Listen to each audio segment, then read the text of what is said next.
കുട്ടികളിൽ ഉണ്ടാകുന്ന അധികം പ്രശ്നങ്ങൾ, പ്രത്യേകിച്ച് അവരുടെ മാനസികമായ അസ്വസ്ഥതകൾ, അവരെ അസ്വസ്ഥപ്പെടുത്തുന്ന സാഹചര്യങ്ങൾ, അനുഭവങ്ങൾ അവരുടെ ചുറ്റുപാടിൽ നിന്നും, അവരുടെ കുടുംബത്തിൽ നിന്നും, അവരുടെ സ്കൂളിൽ നിന്നും ഒക്കെ അവർക്ക് കിട്ടുന്നതാണ് അവരുടെ വ്യക്തിത്വത്തിലുണ്ടാകുന്ന വ്യതിയാനങ്ങൾക്ക് കാരണമായി തീരുന്നത്. അപ്പോൾ ഇതിന് പ്രധാനമായിട്ടുള്ള കാരണങ്ങൾ അവരുടെ പ്രായമനുസരിച്ച് അവർക്കുണ്ടാകുന്ന അനുഭവങ്ങളെ അവർ കാണുന്നത് വ്യത്യസ്തമായിരിക്കും. തീരെ കൊച്ചു കുട്ടികൾക്ക് ചെറിയ കാര്യങ്ങൾ വരെ അവർക്കത് ബുദ്ധിമുട്ടുണ്ടാകും. കുറച്ചുകൂടെ സ്കൂളിൽ പോകുന്ന കുട്ടികളാണെങ്കിൽ അവർക്കിപ്പോൾ ഒരു ചെറിയ ഭയമോ ഭയപ്പെടുത്തുന്ന അനുഭവങ്ങളൊക്കെ ഉണ്ടായാൽ കുറച്ചും കൂടി അവർക്കത് പറയാനും അത് വീട്ടിൽ വന്ന് സംസാരിച്ച് അത് പരിഹരിക്കാനും സാധിക്കും. അതുപോലെ തന്നെ ടീനേജിലുള്ള കുട്ടികളാണെങ്കിൽ അവർ കുറച്ചുകൂടെ വ്യത്യസ്തമായിട്ടായിരിക്കും ആ സെയിം സിറ്റുവേഷനെ അവർ ഹാൻഡിൽ ചെയ്യുന്നത്. ഉദാഹരണത്തിന് ഇപ്പോൾ അവരൊരു വഴിയിൽ വെച്ച് ഒരു പട്ടി ഓടിച്ചാൽ തന്നെ ഓരോ കുഞ്ഞുങ്ങളും അതിനെ പെർസീവ് ചെയ്യുന്ന വേറെ രീതിയിലായിരിക്കും.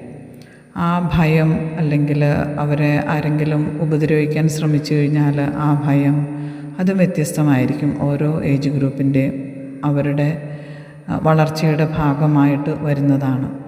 അപ്പോൾ ഇവിടെ എന്താ ചെയ്യേണ്ടതെന്ന് വെച്ച് കഴിഞ്ഞാൽ മാതാപിതാക്കൾ വളരെ കരുതലുള്ളവരായിരിക്കുക എന്നതാണ് ഇതിൻ്റെ പ്രധാനമായിട്ട് നമുക്ക് ചെയ്യാനുള്ളത്. മാതാപിതാക്കൾക്ക് ഇത് തിരിച്ചറിയാൻ സാധിക്കണം. ഇപ്പോൾ കുട്ടികളിൽ കൗൺസിലിംഗ് നടത്തുമ്പോൾ ഒത്തിരി കുട്ടികളിൽ നമുക്കറിയാൻ സാധിക്കുന്നുണ്ട്, അവരൊത്തിരി പ്രശ്നങ്ങളിലൂടെ കടന്നു പോകുന്നവരാണ്, ഒത്തിരി പ്രതിസന്ധികളിലുണ്ട്. അപ്പോൾ ഈ സ്കൂളിലും കൗൺസിലിംഗ് സെൻറ്ററിലും വരെ എത്തിക്കുന്നതിന് മുമ്പ് മാതാപിതാക്കൾ അവരവരുടെ കുഞ്ഞുങ്ങളെ ശരിക്കും അടുത്തറിയുകയാണെങ്കിൽ, അവരോട് സംസാരിക്കുകയാണെങ്കിൽ ഈ പ്രശ്നങ്ങൾ അത് ആരംഭത്തിൽ തന്നെ നമുക്കത് തിരിച്ചറിയാൻ സാധിക്കും. അപ്പോൾ മാതാപിതാക്കളുടെ അവരുടെ പ്രശ്നങ്ങൾ പരിഹരിക്കാൻ സാധിക്കാതിരിക്കുകയാണ് അവർക്ക്. അതുകൊണ്ടായിരിക്കാം എന്ന് തോന്നുന്നു അവർ മക്കളുടെ പ്രശ്നങ്ങളിലോട്ട് അവർക്ക് ചിന്തിക്കാനും അവരെക്കുറിച്ച് അത്ര സമയം അവർക്ക് ചിലവഴിക്കാനും സാധിക്കാത്തത്.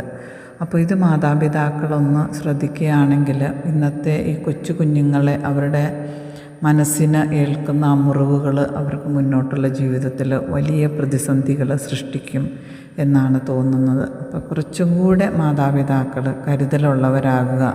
അവരുടെ പ്രശ്നങ്ങളിൽ മാതാപിതാക്കളുടെ പ്രശ്നങ്ങൾ മാതാപിതാക്കൾ തന്നെ അറിയട്ടെ, അവരുടെ ഇടയിലായിരിക്കട്ടെ.